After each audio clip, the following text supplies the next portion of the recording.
Uma alegria para estar mais uma vez aqui nessa noite, para compartilhar junto com vocês uma porção da palavra de Deus. Dentro dessa nossa série, Here I Am, já tivemos uma ministração poderosa no domingo passado, no final de semana anterior. E hoje eu sei que Deus tem mais uma porção para derramar sobre as nossas vidas, amém?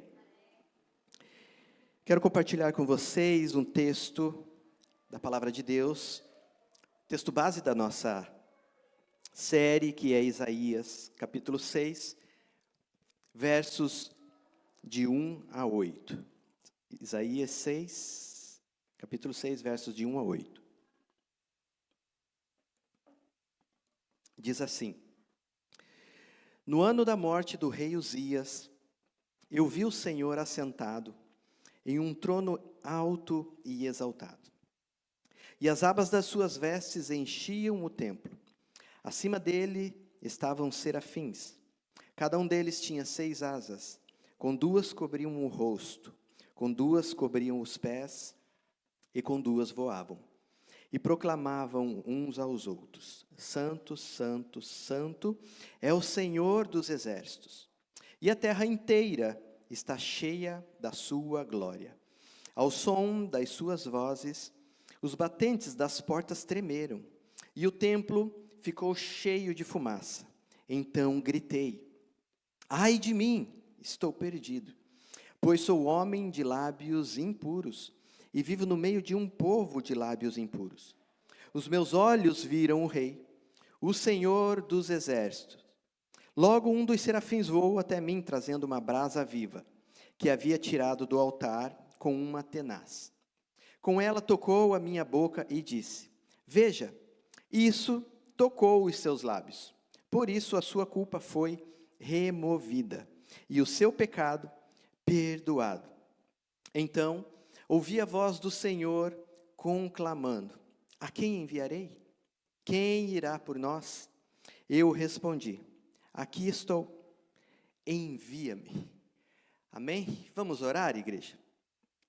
Pai, obrigado, Senhor, por mais uma oportunidade de estarmos aqui na Tua presença, Senhor, desfrutando da Tua presença, Senhor. Obrigado por esse tempo, Senhor, de estarmos aqui reunidos como igreja. Ah, Senhor, como é maravilhoso estar, Senhor, reunido em amigos, em irmãos em Cristo, ver o Teu corpo reunido para celebrar o Teu nome. Senhor, que neste momento, Pai, essa palavra seja lançada, vindo, Senhor, do trono da graça. Que não seja, Senhor, palavras do meu coração, que não seja palavras, Pai, das minhas emoções, mas que seja, Senhor, palavras lançadas do Teu trono, Senhor, para os nossos corações, para o meu coração, para o coração dos meus irmãos que estão aqui reunidos. Espírito Santo, você tem liberdade em nosso meio. Age, flui, abre os nossos corações, abre os nossos ouvidos, Pai. Abre a nossa mente para que possamos ter uma real compreensão da Tua palavra e ela possa frutificar no nosso coração. Em nome de Jesus. Amém. Amados, no final de semana anterior, a nossa pastora, ela trouxe uma ministração muito poderosa, iniciando essa nossa série, como a primeira ministração dessa série, acerca deste tema, Here I Am. Ela ministrou sobre a vida de Isaías, e nós ouvimos muitas riquezas do Senhor sobre as nossas vidas. Ouvimos sobre como nós devemos olhar para dentro de nós mesmos, olhar para o nosso coração e olhar cada cantinho do nosso coração para que nós possamos procurar as motivações do nosso coração. E depois que nós permitirmos um toque do Senhor na nossa vida, nos nossos lábios, Ele se revela a nós de uma maneira tremenda, de uma maneira poderosa, como foi com Isaías. Nós refletimos bastante sobre o que sai da nossa boca, as palavras que nós pronunciamos, elas são expressões de uma condição que está no nosso coração, uma condição que se encontra o nosso coração. Porque foi nítido o que aconteceu com Isaías, foi nítido o toque do Senhor nos lábios de Isaías. Quando vemos o que foi essa transformação na vida de Isaías, foi muito nítido a obra que o Senhor começou a fazer através deste profeta. E eu te pergunto, nessa semana você parou para refletir sobre o que foi ministrado no domingo anterior? Você parou para refletir sobre quais as palavras que têm saído da sua boca? Porque elas são motivações do seu coração, em vários cenários da sua vida, nos vários desafios que nós enfrentamos de segunda a segunda. Amados, e é muito importante para nós fazermos esse exercício, porque além de nós absorvermos a palavra que é ministrada aqui, nós precisamos exercitar os princípios que são lançados aqui para nós, porque a palavra ela transforma o nosso entendimento. Isso nos move, isso gera crescimento, isso nos estica, isso transforma a nossa mente, transforma a nossa maneira de ver as coisas, transforma a nossa perspectiva. E esse exercitar daquilo que nós ouvimos vai moldando o nosso caráter, vai moldando o nosso caráter para o caráter de Deus. Amém, igreja? Constantemente, nós vemos ensinamentos do apóstolo Paulo, ensinando as igrejas sobre a necessidade de nós moldarmos o nosso caráter ao caráter do Senhor, ao caráter de Deus. Lembram? Apóstolo Paulo ensinando, transformai-vos pela renovação do vosso entendimento. Precisa haver uma prática, precisa haver uma mudança interna. Precisa acontecer algo diferente quando nós estamos expostos à palavra de Deus. Precisa algo acontecer nas nossas vidas. Porque o fruto do Espírito, ele precisa ser evidente nas nossas vidas. Através daquilo que nós ensinamos. O fruto do Espírito, ele precisa ser evidente nas nossas ações. Por isso que nós precisamos estar conectados com a palavra. Nós vamos precisar dela nos desafios da vida. A segunda-feira vem aí, já está chegando. E somente a palavra vai nos ajudar a transpor os desafios, a pressão do dia a dia. E também a palavra vai nos capacitar a nos colocarmos nessa posição de eis-me aqui. É a palavra que vai te conduzir, vai conduzir o seu entendimento até você se colocar naquela posição de disponibilidade para o reino. É somente aplicando, queridos, princípios, praticando a palavra de Deus, que nós passamos a compreender os mistérios do reino de Deus, para nós nos colocarmos nessa disponibilidade. Assim como aconteceu na vida de Isaías, assim como houve num determinado momento, a vida de Isaías mudou, da água para o vinho. Porque parece que há momentos na nossa vida em que os tempos mudam, as estações mudam. Parece que tudo muda repentinamente. Aquilo que a gente seguia como uma rotina na nossa vida, parece que ela se desfaz, parece que os planos de uma vida que a gente faz, eles se desfocam.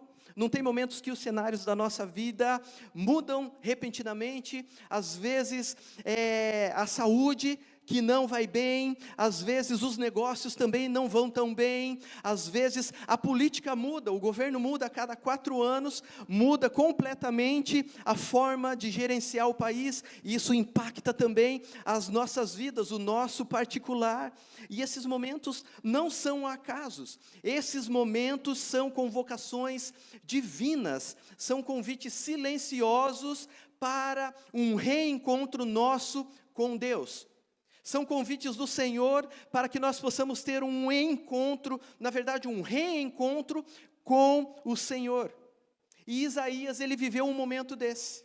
Isaías viveu um momento como este, e nós vamos entrar na palavra, começando no verso 1 de Isaías capítulo 6, que nós lemos, que diz que no ano em que morreu o rei Uzias, eu vi o Senhor assentado num trono alto e exaltado, e a aba da sua veste enchia o templo.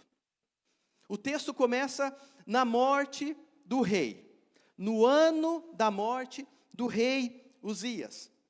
Essa frase parece apenas, se a gente passar desapercebido, parece o início de um capítulo, parece o início de um texto onde nós vamos ler sobre a vida de Isaías. Mas essa frase, ela está carregando ali em poucas palavras, muito mais do que uma data, está carregando muito mais do que um marco na história. Aquela pequena frase que está dizendo ali, no ano da morte do rei Uzias, essa frase carrega uma dor, essa frase carrega um vazio, essa frase marca o fim de uma era. O rei Uzias, ele foi o 10º rei de Judá. E esse reinado de Judá, esse tempo, representou muita estabilidade, representou muito poder, crescimento bélico, representou muita segurança para os súditos desse reino. Por mais de 50 anos, o rei Uzias, ele reinou sobre Judá. Durante esse tempo, o rei Uzias, ele buscou intensamente a Deus, seguiu os seus mandamentos, seguiu princípios.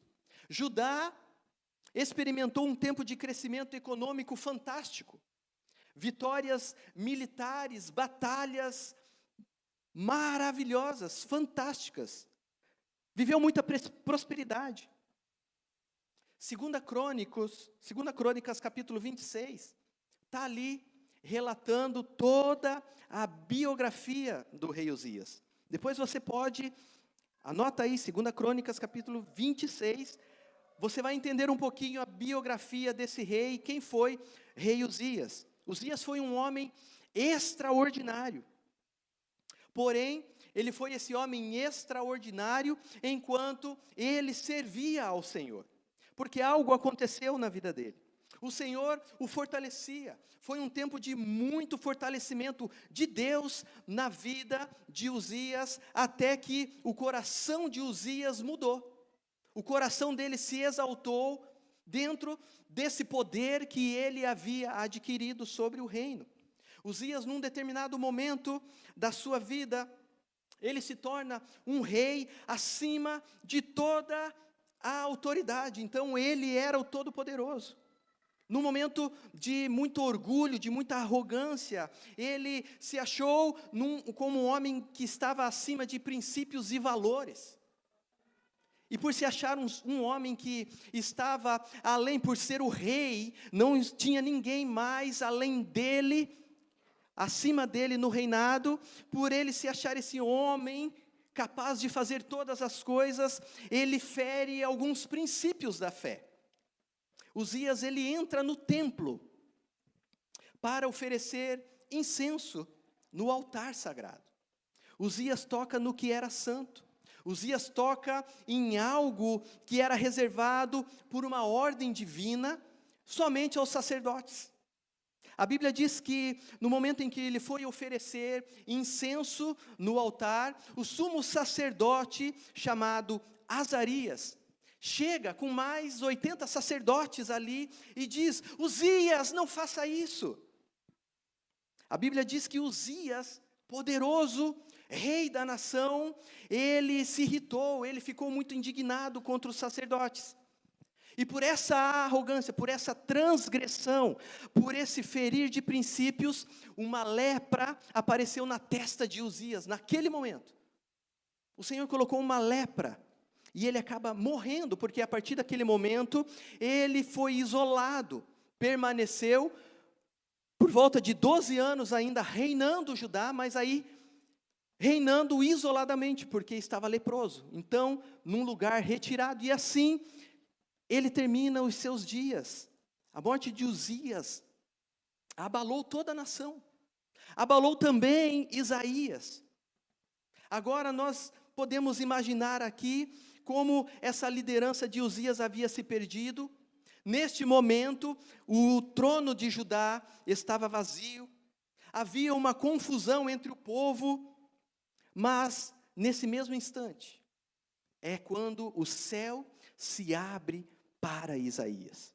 E ele descobre que, apesar daquele momento, o trono terreno estar vazio naquele momento, o trono celestial estava ocupado.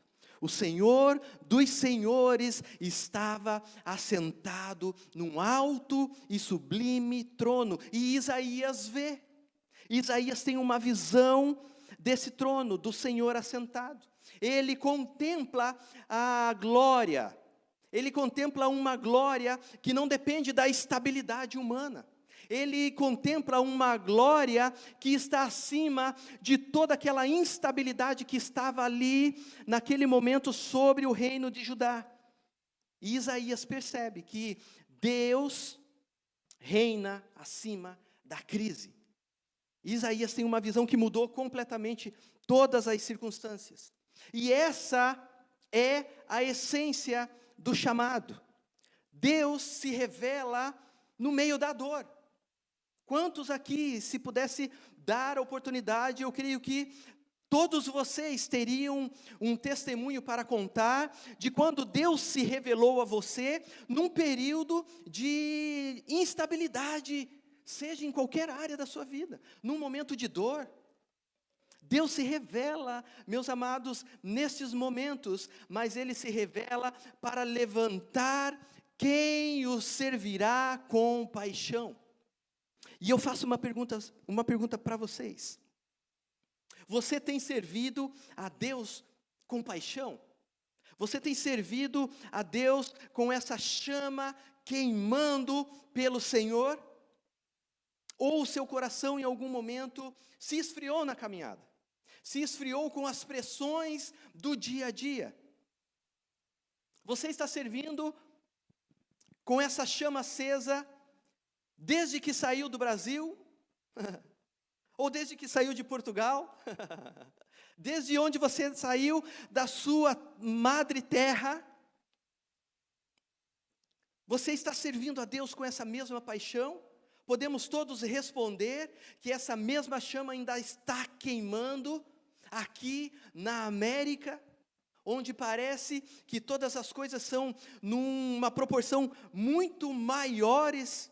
Às vezes, um pingo no copo d'água parece uma tsunami, e seja ela em qual área que for, seja na nossa vida material, espiritual, sentimental, em qualquer uma das áreas. O Dia das Mães que o diga, né? Estamos longe das nossas mães, a maioria de nós. Quantos de nós queríamos estar ali e abraçar o famoso almoço das mães, oportunidade dos nossos filhos, mas nós, pais, talvez não temos. Mas nós vemos, meus amados irmãos, que na Bíblia, homens e mulheres foram consumidos por um fogo, por uma chama interior que os inspirou e está nos inspirando até hoje.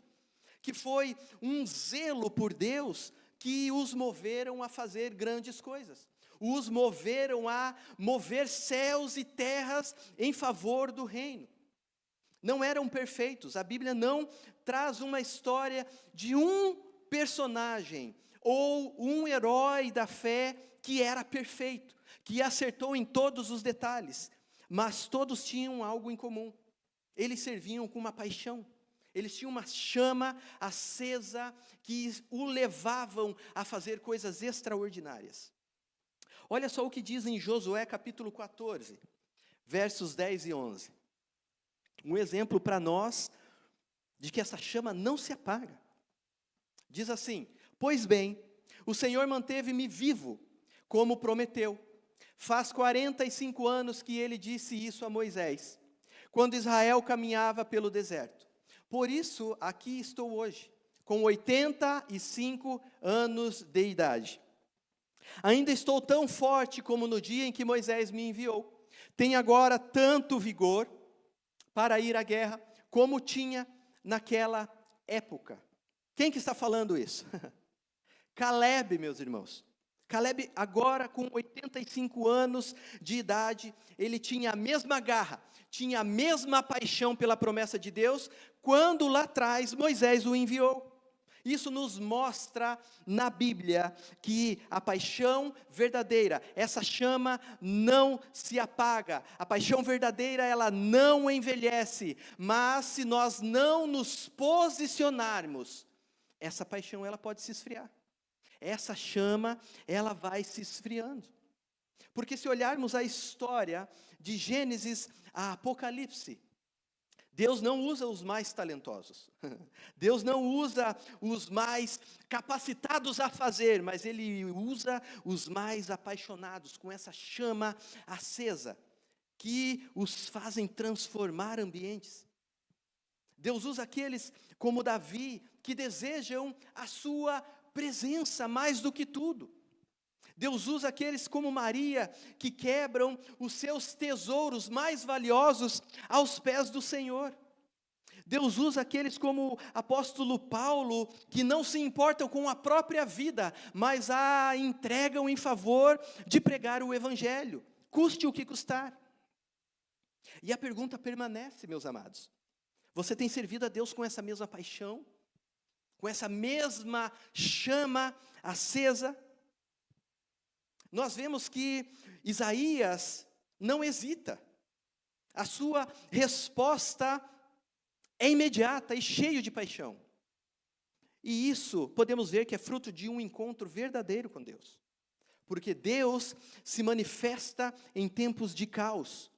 Mas Deus não se manifesta apenas em tempos de caos para resolver os problemas, as circunstâncias, mas Ele também se manifesta em tempo de caos para chamar, para levantar.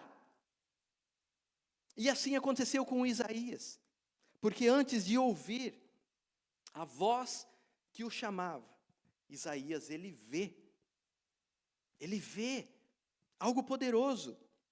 Antes de dizer, eis-me aqui, Senhor, ele se desfaz de toda a sua autoconfiança. Antes de ser enviado, Isaías é completamente quebrantado. Porque é assim que acontece. Ninguém pode, meus amados irmãos, se levantar com uma autoridade profética sem primeiro cair de joelhos em reverência, quebrantado aos pés do Senhor. E eu penso que o mundo de hoje, com todos os cenários que a gente olha, hoje nós estamos vivendo a nossa própria versão do ano em que morreu o rei Uzias. Porque nós vemos a incerteza política. Quando a gente acha que o presidente vai resolver as coisas, o país vira de cabeça para baixo. Mas a nossa confiança não pode estar no presidente. A nossa confiança precisa estar naquele que ocupa o trono dos tronos. Nós vivemos tempos de colapsos morais. São tantos princípios quebrados para atingir os cristãos. A sociedade, quem gere as leis, vive tentando ferir princípios. É assim no mundo todo. Nós vivemos incertezas de escândalos, de gente profetizando por dinheiro. Você consegue ver na internet, muitas pessoas se esfriando na fé. Então nós vemos que muitos tronos estão se desmoronando, como castelinhos de areia, mas o trono, a rocha, o trono levantado por Deus, por Ele mesmo, está firme, está inabalável. Torre forte, que não se abala por qualquer vento, e a voz ainda está ecoando no céu, como naquele dia que aconteceu no templo. Aquela mesma voz está ecoando, e a voz está perguntando: a quem enviarei? Quem há de ir por nós?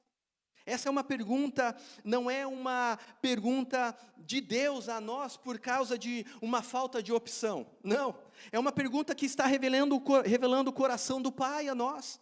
Está revelando a intenção do coração do Senhor para nós. Porque é uma pergunta que está separando os que estão indiferentes com este chamado, com aqueles que estão quebrantados e rendidos ao Senhor, prontos para responder a esse chamado. É uma pergunta que espera uma resposta que mude o rumo de uma geração toda. Isaías respondeu com uma frase, e essa frase virou o símbolo de uma entrega, o símbolo de uma entrega total. Eis-me aqui, here I am, envia-me a mim. Mas e nós? Será que nós estamos com os nossos corações? Será que ainda há corações que dizem isso com lágrimas nos olhos? Se há corações ainda com essa chama acesa na alma? Será que há ainda cristãos que não cumprem uma agenda aos sábados à noite, aos domingos de manhã, ou aos domingos à noite, talvez uma agenda na semana, mas há cristãos que vivem como seres espirituais, enviados do céu para cá, para a terra, para ter experiências humanas por um tempo, por um período curto de tempo, seja ele qual for, seja ele 90 anos, 95, 100 anos, 110, 120, como a Bíblia diz que nós podemos viver até os 120 anos, mas haja saúde para vivermos até os 120 anos.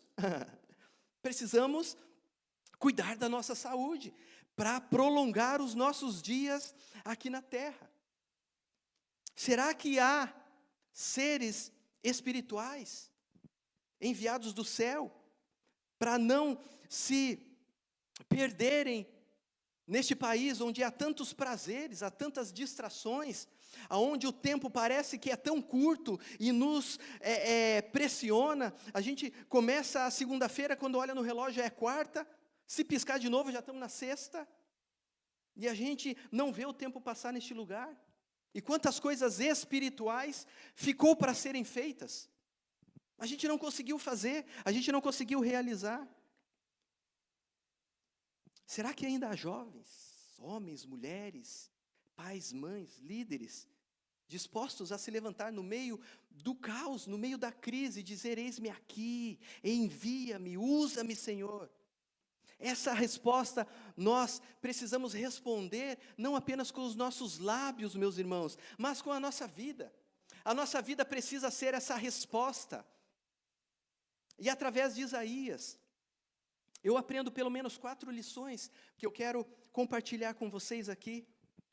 Porque essas 4 lições, pelo menos, tem muitas lições, mas essas 4 lições nos ajudam a chegar num entendimento para responder essa pergunta do Senhor. E a pergunta está ecoando no céu: a quem enviarei?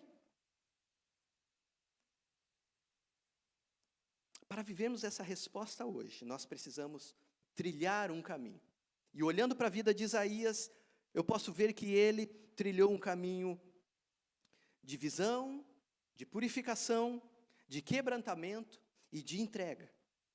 E em primeiro lugar, eu quero compartilhar com vocês que buscar a presença de Deus antes do propósito é importantíssimo. Isaías 6:1, nós já lemos: eu vi o Senhor assentado num alto e sublime trono. Isaías não iniciou a sua jornada profética com uma agenda, ou com um roteiro, ou com um plano de ação muito bem embolado, mas se iniciou com uma revelação de Deus. E aqui eu posso extrair uma verdade que é: os chamados, o seu chamado, não nasce de uma ambição, mas ele nasce de revelação. O chamado de Isaías nasceu de uma revelação. Isaías não saiu distribuindo palavras proféticas porque tinha boas intenções, ou porque ele desejava um ministério influente. O Isaías, ele viu o Senhor. E isso fez toda a diferença. Nós estamos vendo no Brasil um festival de distribuição de palavras proféticas. Banalizou-se as profecias no Brasil. Profecias nas últimas semanas nos últimos meses, viraram motivos de chacotas no Brasil. Quando abre-se o Instagram, a cada 2, 3 postagens, aparece alguém chacotando, falando línguas estranhas, profetizando em ritmos de música, em rodas de escárnio, entre tantas coisas, denegrindo o Evangelho, denegrindo algo tão espiritual, que caiu no descrédito. E a gente vê que a jornada profética de Isaías não começou com estratégia nenhuma humana, não começou com nenhum tipo de marketing, não começou com nenhum curso de oratória ou desejo de se destacar, não começou com um Instagram monetizado, querendo seguidores para ali achar um recurso, não. Começou com um encontro que o quebrou, começou com um encontro que o purificou, começou com um encontro que direcionou a sua vida. E isso nos ensina algo poderoso, amados, que o verdadeiro ministério não começa com a vontade do homem, não acontece com uma vontade pessoal, mas acontece e se inicia com revelação de Deus. Então, não comece um ministério, ou não continue exercendo um ministério porque você está simplesmente empolgado. Comece ou continue o seu ministério porque você foi convocado pelo céu. O Senhor o convocou, o Senhor te chamou, não foi ninguém mais. Busque revelação de Deus antes de buscar reconhecimento. Olha só o que o apóstolo Paulo, ele está declarando em Gálatas, capítulo 1, verso 1. Ele está dizendo assim, olha a convicção que ele começa esse livro da Bíblia, a convicção em quem o chamou. Ele diz assim, não fui enviado por homens, nem por meio de pessoa alguma, mas Jesus Cristo, e por Deus Pai. O chamado verdadeiro nasce do altar da revelação. Ele tinha consciência de quem o chamou. Ele sabia que o chamado de Paulo não veio de uma mesa de estratégia dos discípulos ali. Não, veio de um chamado espiritual. E é nesses tempos de luto e instabilidade, como aconteceu com a morte do rei Uzias, que Deus revela a sua soberania a Isaías. O chamado é fruto de uma adoração genuína. O chamado é fruto de um encontro com a glória de Deus. Não é um encontro com emoções, não é emocionalismo, mas é ver o trono, é ver a graça de Deus, é ver o Senhor assentado, é intimidade. O chamado é fruto de adoração genuína, é um encontro da glória, é um encontro com a glória. Olha só, Moisés viu a sarça ardente antes de receber o seu chamado. Você pode ler em casa, Êxodo 3. Saulo, ele encontrou Jesus no caminho de Damasco, todos conhecem a história, antes de tornar-se o apóstolo, o grande apóstolo da Bíblia, que nos ensina até hoje. Está lá, em Atos 9, o chamado de Paulo, a conversão dele. Amados, um guerreiro, um batalhador, ele só é eficaz na batalha quando ele passa tempo com o seu comandante, recebendo ordens, recebendo instruções. E muitos estão lutando batalhas que não são suas. Muitos estão perdidos, sem saber até se estão no exército correto, ou no campo de batalha correto, porque não ouviram a voz do general, não ouviram as instruções, não tiveram tempo de mesa com o pai. Não ouviram, muitos estão perdidos, sem saber o que fazer, porque não ouviram a voz de Deus. E eu quero compartilhar com vocês, amados, algo que o Senhor tem falado muito comigo nesses últimos dias. Não se mova por necessidade, não se mova apenas por necessidade em qualquer área da sua vida, ou por uma pressão das circunstâncias que te oprimem, que te pressionem, mas mova-se por uma visão espiritual. Mova-se por uma visão que Deus, através da intimidade que você tem com Ele, te mostrou claramente. Não foi devido a uma emoção, não foi devido às circunstâncias. Priorize o secreto, porque sem intimidade com Deus, não há um ministério duradouro. Pergunte menos a Deus. Pergunte menos a Deus: Senhor, qual que é o meu chamado? Eu estou deslocado.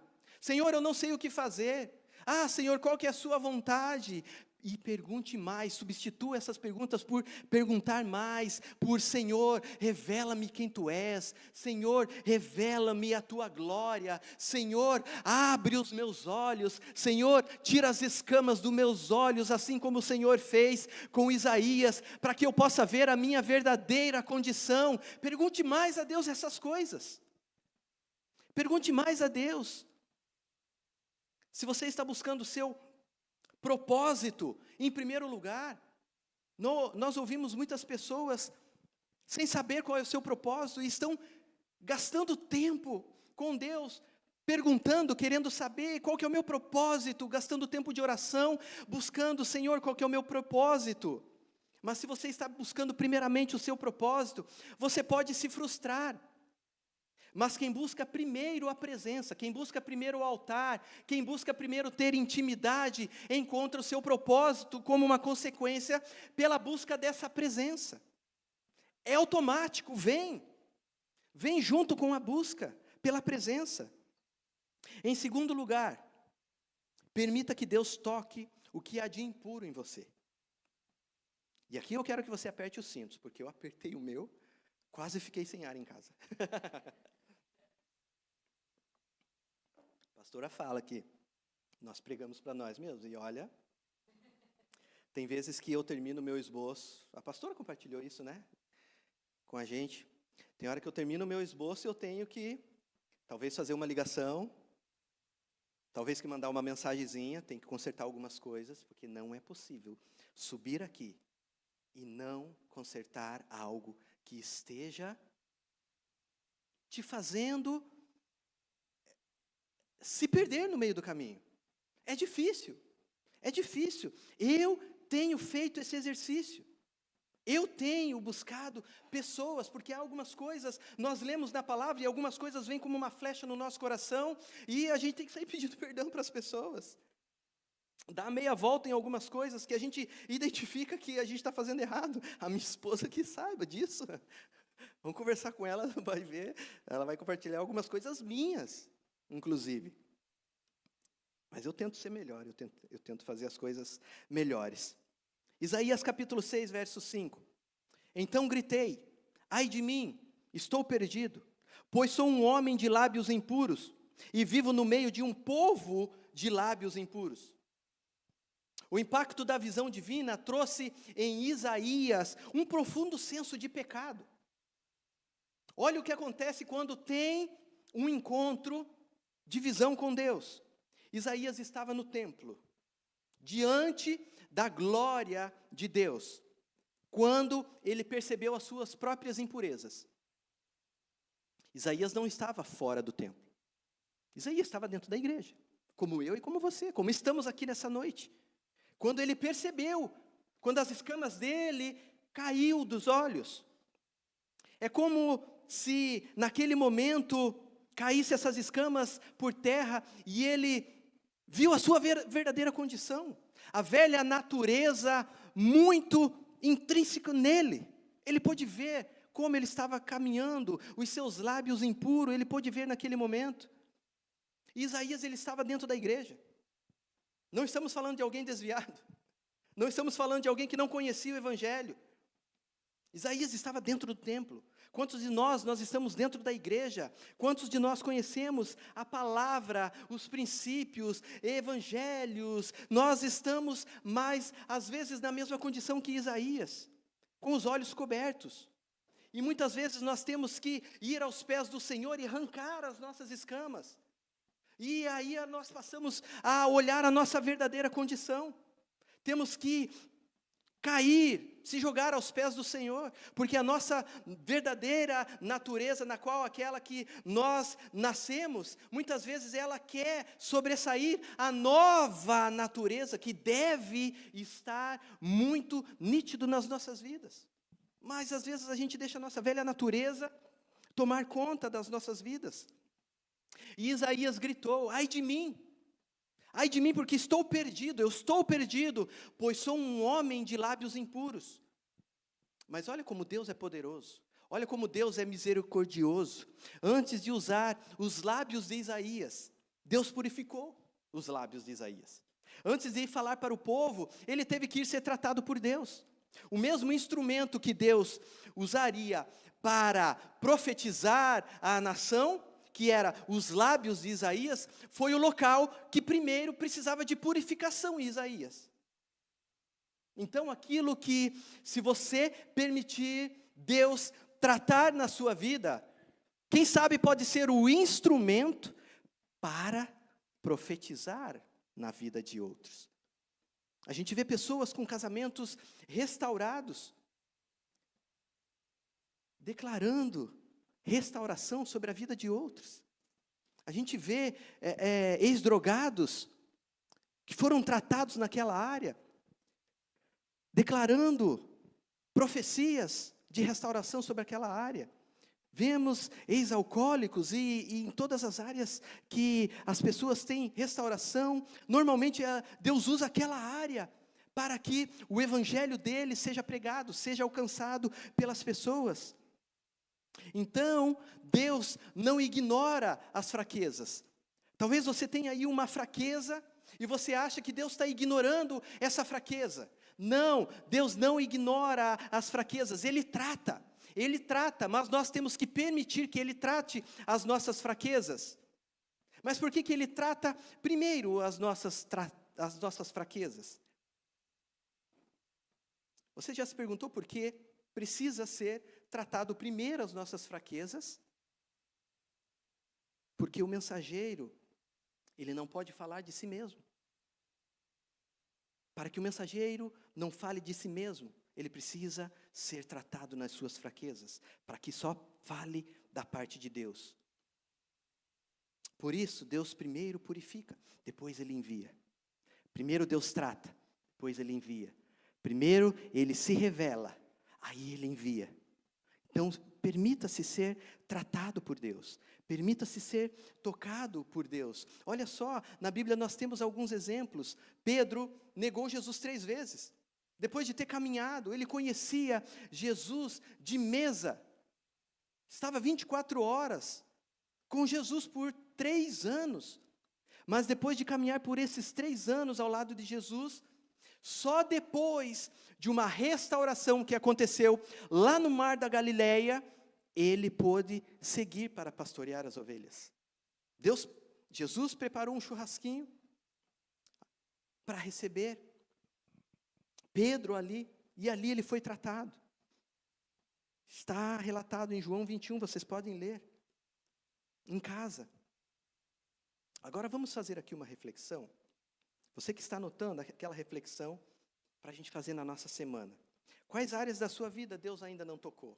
Você já identificou algumas áreas na sua vida que Deus ainda não tocou?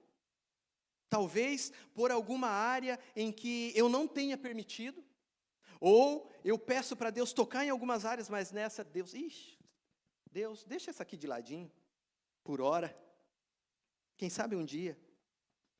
Tem alguma área na sua vida que precisa de um toque do Senhor? Será que nós estamos servindo ao Senhor, tentando fazer as coisas com as nossas motivações feridas? Será que nós estamos tentando caminhar em fazer ao Senhor, vir à igreja, fazer toda a movimentação espiritual, mas com as motivações erradas? Será que estamos tentando servir ao Senhor com o nosso ego? E às vezes esse ego está disfarçado de um zelo pelas coisas do Senhor. Talvez nós estamos cuidando de algumas coisas, mas o nosso ego fala tão mais alto. Será que nós estamos tentando servir o Senhor dessa maneira? Por isso que nós não podemos confundir dom e caráter. Dom e caráter. O dom, Deus dá livremente a todos nós. O dom que Deus te deu pode te levar para longe. Temos um texto na Bíblia que fala que chegará um tempo em que muitas pessoas com dons vai chegar na presença do Pai e vai falar: eu preguei, eu profetizei, eu curei, né? Uma lista de dons. Então, dons pode te levar para muito longe. Pode te levar num ministério fluente, mas só um caráter forjado por uma visão divina, por revelação de Deus, é que sustenta no chamado. Só essa revelação de Deus vai sustentar o dom que Deus te deu. Porque senão nós vamos chegar lá no dia, e Deus vai falar: não vos conheço. E nós achávamos que estávamos fazendo tudo certinho. Nós achávamos que nós estávamos tendo um zelo. E nós chegaríamos lá, e Deus falará: não, eu não te conheço. Então, queridos, a revelação de Deus é que sustenta o nosso chamado. Eis-me aqui, here I am, para se colocar nessa disponibilidade, amados. Disponibilidade ao Senhor. Ore regularmente. Tenha tempo com Deus. Peça ao Espírito Santo que te revele áreas ocultas e até então intocáveis, para que Ele te purifique, te limpe. Então, amados, seja rápido em confessar pecados, por menor que eles sejam.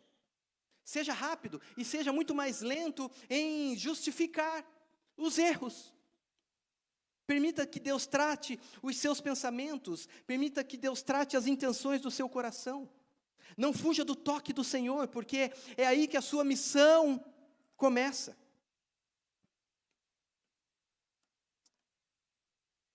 Em terceiro lugar, diga: eis-me aqui mesmo, sem todos os detalhes. Isaías 6 e 8. Então ouvi a voz do Senhor conclamando: quem enviarei? Quem irá por nós? E eu respondi: eis-me aqui, envia-me. Isaías respondeu antes de saber para onde ele iria, ou o que ele enfrentaria. Ele disse: eis-me aqui, sem um contrato assinado, sem um roteiro, sem saber para onde aquele barquinho iria.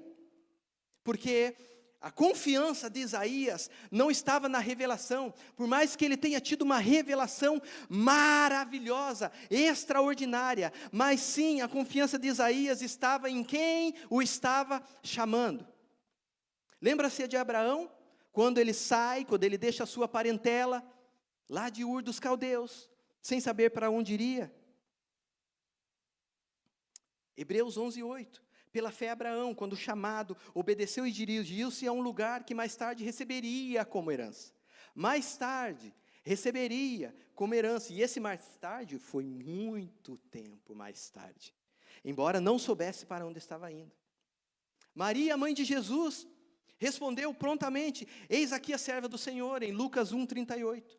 Sem ter a mínima ideia de como ela lidaria com uma gravidez, sendo virgem e não estando casada. Pedro largou as redes ao ouvir Jesus falar: segue-me, confiando em quem estava falando, não no que ele viria, não no que ele enfrentaria pela frente. Mateus 4 e 9 relata o chamado de Pedro. Então Deus chama com um propósito específico, mas nem sempre Ele vai te dar explicações, porque Deus está esperando a sua rendição antes de revelação. Não espere ter respostas. E por último, eu quero dizer para vocês que Deus ainda está perguntando: a quem enviarei? Deus está perguntando: quem irá por nós? Essa pergunta ainda está ecoando. Amados, seja uma resposta com a sua vida. Porque Isaías, ele se levantou no meio de um povo rebelde, num tempo difícil, como uma voz profética. Isaías, ele ministrou num período muito sombrio da história de Judá, pois o povo estava afastado de Deus, o povo estava vivendo uma religiosidade vazia, havia muita injustiça social no reinado, depois de viver tanta prosperidade. Havia uma desobediência aos princípios. Ou seja, ele foi chamado para pregar para corações endurecidos. Olha que missão difícil a de Isaías, a que Deus entregou. Mas Deus ainda está perguntando: a quem enviarei? Quem irá por nós? E essa pergunta, amados, está ecoando nos céus até hoje. Ela atravessou os anos, atravessou os séculos, ela atravessou a história, ela atravessou a Bíblia, e ela está atravessando, essa pergunta está atravessando esse púlpito e está atingindo o seu coração. Essa pergunta, ela está atingindo você, porque Deus não está perguntando porque Ele não sabe, quem enviarei, quem será que pode ir por nós? Não, Deus está perguntando porque Ele quer encontrar corações disponíveis, e Ele não está procurando os perfeitos, Ele não está procurando os mais capacitados, mas Ele está procurando a essência daquela resposta, os dispostos. Porque a pastora explicou, volta lá na live de sábado, de domingo passado, assista de novo. A essência dessa resposta é diferente do, eu estou aqui, Senhor, estou aqui, do que eis-me aqui. É diferente, senso diferente. Então seja uma resposta com a sua vida, não apenas com palavra, mas com todas as intenções puras do seu coração. Eis-me aqui, usa-me, Senhor, aonde o Senhor quiser, aonde o Senhor quiser me levar. Permita-se ser queimado daquilo que é impureza no seu coração. Peça que o Senhor semeie algo que só vai exaltar o nome dEle na sua vida. Porque quando você se entrega, é quando Deus se manifesta. Viva como um mensageiro no céu. Viva como um mensageiro do céu, por onde você passar. Viva como um mensageiro do céu, desde que você saia da porta dessa igreja, por onde você passar, ainda hoje. Por onde você passar durante a sua semana. Porque é muito fácil ser cristão aqui dentro da igreja. Nós estamos aqui num ambiente de paz, estamos aqui entre irmãos. É maravilhoso, nós nos abraçamos, nós nos confraternizamos, mas o mundo está lá fora, os desafios estão lá esperando aqueles que vão manifestar a glória de Deus, e somos nós. Deus está procurando estes canais para transbordar. Enquanto nós estamos vendo aqui muita gente criticando, apontando o dedo para as coisas que estão acontecendo, Deus está à procura de pessoas que está dizendo: eis-me aqui, envia-me a mim, usa-me, Senhor, para ser a solução. Porque quando você diz eis-me aqui, quando você diz eis-me aqui, Senhor, eu estou aqui, com o coração rendido, Deus está dizendo: eu estou contigo. Quando você diz eis-me aqui, Deus diz: eu estou contigo. E quando você se torna uma resposta, é como se o céu encontrasse um canal de conexão para transbordar da graça do Senhor, através da sua vida, através da minha vida, da sua. E hoje Deus está chamando todos aqueles dispostos a dizer: eis-me aqui. Então não resista, amados. Não negocie princípios como fez o rei Uzias. Não adie mais essa resposta na sua vida. Seja uma resposta com a sua vida.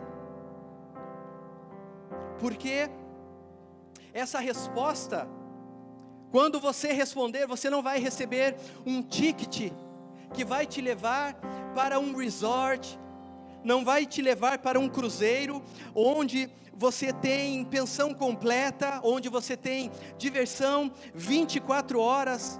Esse ticket que você vai receber quando você se colocar à disposição do Senhor, é um ticket que vai te colocar na cruz, é um ticket que vai te colocar para a morte, é um caminho de morte, não é um caminho de vida. porque quando você assina esse contrato com o Senhor, com a sua vida, você pode se preparar que você vai passar por mais tribulações, mais dificuldades. Você tem que dar a outra face, você tem que perdoar aqueles que te amaldiçoem, você tem que declarar bênção quando você recebe algo que não sejam de acordo com o que você tem como algo que você acha que não é abençoado. Então é o contrário. É um reino de cabeça para baixo. Vocês já leram, meninas, um livro? É um reino de cabeça para baixo. Aquilo que você acha que é a realidade nesse mundo, Deus vem e fala assim: não, tumba, não é assim. Não é você que está no controle, não é o seu futuro, não é sobre você, não é sobre uma estadia num cruzeiro, onde você vai ver o pôr do sol, não. Haverá provações, mas a garantia é que o Senhor está com cada um de vocês. O Senhor está com cada um de nós. Esse ticket que nós carimbamos com a nossa vida, com a nossa resposta, é para uma certeza de que Ele estará com cada um de nós, por onde passarmos, seja qual for o processo, seja qual for. Olhem para os heróis da fé, olhem para a vida dos heróis da fé, olhem para o que eles fizeram. Muitos deles não tiveram muito mais tempo para fazer, porque eles gostariam de continuar fazendo, mesmo com as provações, mesmo com as lutas, mesmo com as dificuldades. Mas se os heróis da fé pudessem fazer um pedido para o Pai, eles pediriam: prolonga a minha vida, que esse sofrimento é muito mais prazeroso do que os prazeres da vida. Esse sofrimento pregando o Evangelho é muito mais prazeroso do que uma vida de conforto, numa rede, numa casinha de frente para o lago. Mas de frente com a espada é muito mais poderoso do que uma aposentadoria gorda. Esse é o ticket que nós carimbamos quando nós respondemos com a nossa vida. E o nosso prazer maior está na certeza que o Senhor está com cada um de nós, por onde nós passarmos.